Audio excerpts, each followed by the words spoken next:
मंदिर में ईसा मसीह का प्रस्तुतिकरण। क्या सिमोन ने सच में ईसा मसीह को मसीहा के रूप में पहचाना? ल्यूक अध्याय 2 के पद 22 से 38 में हम मंदिर में ईसा मसीह के प्रस्तुतिकरण के बारे में पढ़ते हैं। मरियम और यूसुफ ईसा मसीह को प्रभु के सामने प्रस्तुत करने के लिए यरूशलेम के मंदिर में ले गए, जैसा कि यहूदी कानून में बताया गया था।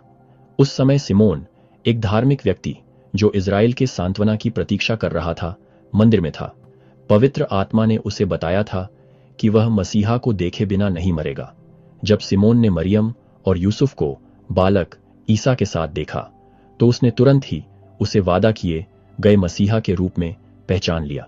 उसने बच्चे को अपनी बाहों में लिया और भगवान की स्तुति करते हुए कहा, हे प्रभु, अब तू अपने सेवक को अपने वचन के अनुसार शांति से विदा कर, क्योंकि मेरी आंखों ने तेरा उद्धार देख लिया है, जिसे तूने सब लोगों के सामने तैयार किया है, अन्य जातियों के लिए प्रकाश और तेरे लोग इज़राइल की महिमा।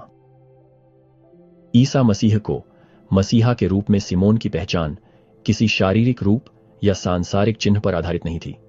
पवित्र आत्मा के प्रकाशन के माध्यम से सिमोन को पता चला कि ईसा वही थे जिनकी इज़राइल प्रतीक्षा कर रहा था। सिमोन के शब्दों ने यह भी बताया कि ईसा का मिशन केवल इज़राइल के लिए ही नहीं, बल्कि अन्य जातियों के लिए भी था। यह दर्शाता है कि सुसमाचार सभी लोगों के लिए उपलब्ध होगा। हन्ना, एक नबिया जो उस समय मंदिर में भी थी, उसने भी ईसा को पहचान लिया।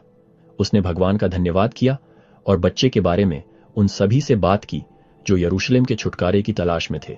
ये कहानी हमें सत्य को पहचानने में पवित्र आत्मा की शक्ति के बारे में सिखाती है। सिमोन और हन्ना अपनी बुद्धि से नहीं, बल्कि पवित्र आत्मा के मार्गदर्शन से ईसा को मसीहा के रूप में पहचान पाए। यह हमें भगवान के वादों की पूर्ति को भी दिखाता है। सिमोन की घोषणा कि ईसा अन्य जातियों के लिए प्रकाश थे, हमें याद दिलाती है कि ईसा का मिशन सभी लोगों के लिए, चाहे उनकी पृष्ठभूमि कुछ भी हो, उद्धार लाना था। हम अपने जीवन में परमेश्वर के वादों के पूरा होने के लिए विश्वास में प्रतीक्षा करने के सिमोन के उदाहरण से सीख सकते हैं।